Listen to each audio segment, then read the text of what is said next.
Saturday, the last 10 minutes obviously didn't go your guys' way. Today, you guys, I think IPFW gets within 7, and then you pretty much do everything right from there on out. What was the difference today? We learned from our mistakes from Saturday. We learned you can't take any team for granted. You know, there's people that can play everywhere.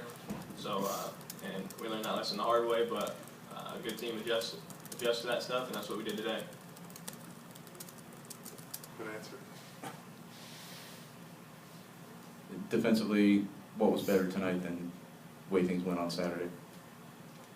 I think we did a really good job staying into the ball and big staying in line with the ball. And really Post D became in trouble at one point for me, and you know, I felt like we started doing a better job that AJ especially did. And you know, defensively, if they kind of were big man oriented, if they couldn't get into the big man, they kind of threw up bad shots. So I felt like that was a big part of it, and rebounding on the defensive and offensive end was pretty good. So.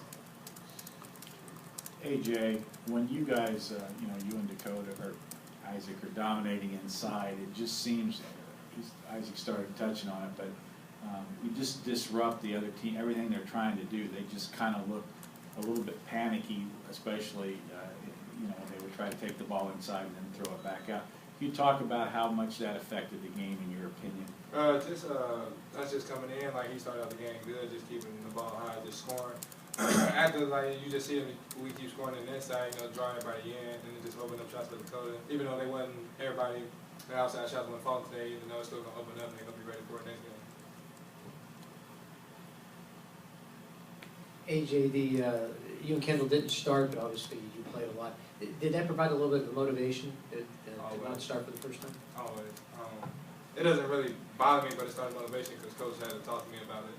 He talked to me about it after the game. He pretty much told me, like, I'm not producing, I'm not doing what I need to do, so you're going to start Isaac. And I was like, all right, that's a wake-up call. But coming off the bench, it doesn't really bother me. I know I still got to play hard at the end of the day.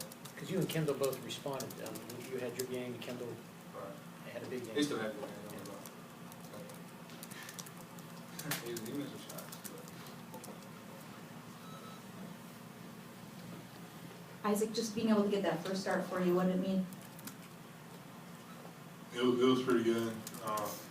Some of my family was there to see me start, so it was a pretty special moment. But I think my hands got really, really cold to start with, so I think I missed the first 3 shots, and then I finally started hitting. I hit like 2 before it came out, and then my hands started getting warm, and I felt a little bit better, and I came back in and did a little bit more work, and then after that, I was really just trying to take up space so other people could get offense going.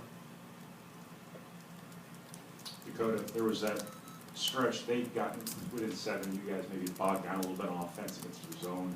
I think you hit a 3 off that assist from Bryson, and then you inbounded to Vince that little hook shot. Did you kind of sense at the time when those 2 plays were made that perhaps that's what you guys needed to get going? Yeah, that was a critical time for us. It was kind of like North Florida. The game's still hanging in the balance. You don't really know what's going to happen. And we responded big. I had to hit a shot, and Vince had a great shot and off the inbound play. So yeah, that was a big time for us, and I think it set the game away for us.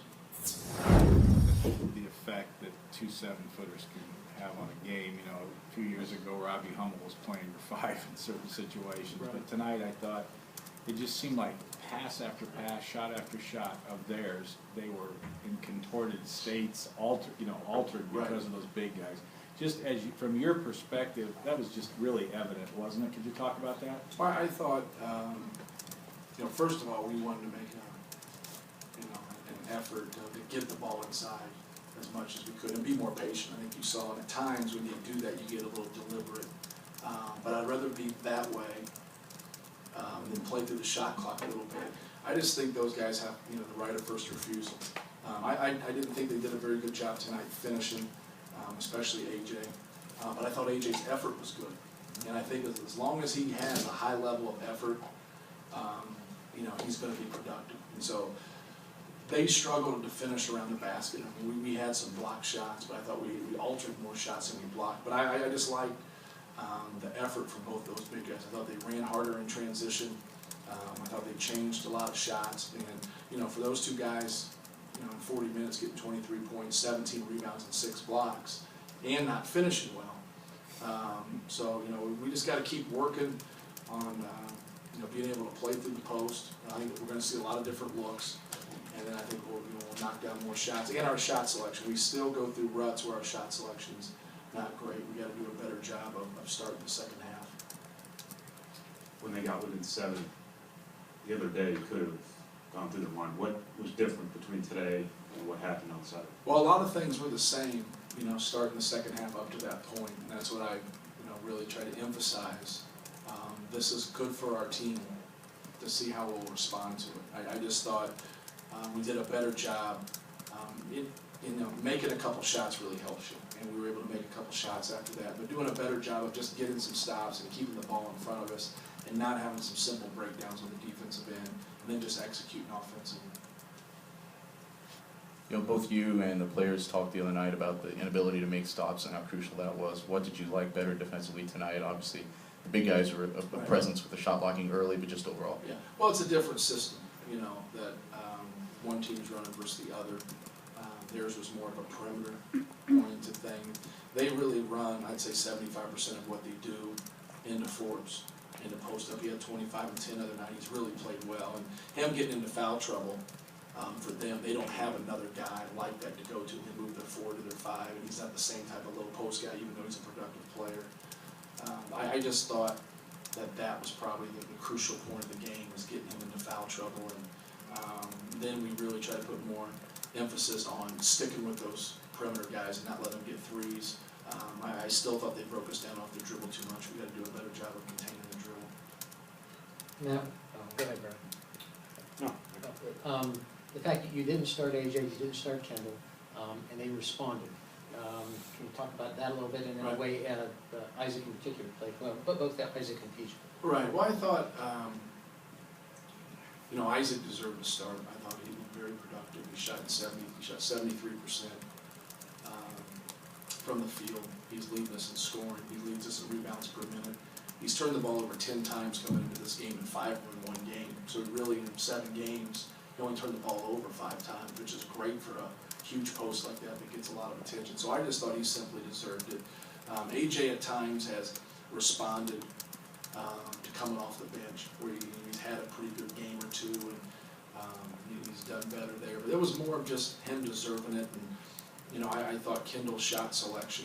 Kendall's in a little bit of a mix, because he's improved as an offensive player, but yet now putting the ball on the floor, you know, just because you can drive and shoot a pull-up or drive and shoot a layup, sometimes you can't. And when that happens, you now have to be a good decision maker. And those are the type of things that don't happen in an individual workout. You know what I mean? And so now for him, that's kind of got to be his next step. If he's going to be more aggressive off the dribble, he's got to be a better decision maker. And then at the end, other night, you know, we at NC State, and in this game, I thought he just took some ill-advised shots, and something we really talked to him about not, you know, feeling like he's got to take contested shots all the time, and he's continued to do so. And so for him, and sometimes it's learning that hard lesson. But we got to get the right guys out there. We got to get everybody right. And I think for us, trying to get the right group of guys, it's hard to feel good about yourself as a player when you don't play 25 to 30 minutes. It just is. But if you don't separate yourself as one of those guys, you're not going to play that many minutes. It's a pretty simple concept from afar. It's not simple in their mind when they're actually going through it. So we got to get some guys to either separate themselves, or we got to get some guys to really accept their roles and understand, you know, one night I might play 10 minutes, might play 15, other nights 25, and then still be a good teammate through that. That's part of, you know, competitive sports, competitive team sports. And, you know, we got good guys in our locker room. I thought Bryson tonight, I thought he really gave us a shot in the arm, gave us some energy, and really played hard in that second half. That really helped us. So, but I think Kendall is going to be fine. We got to get him to be right, because he's really made some improvements as a player.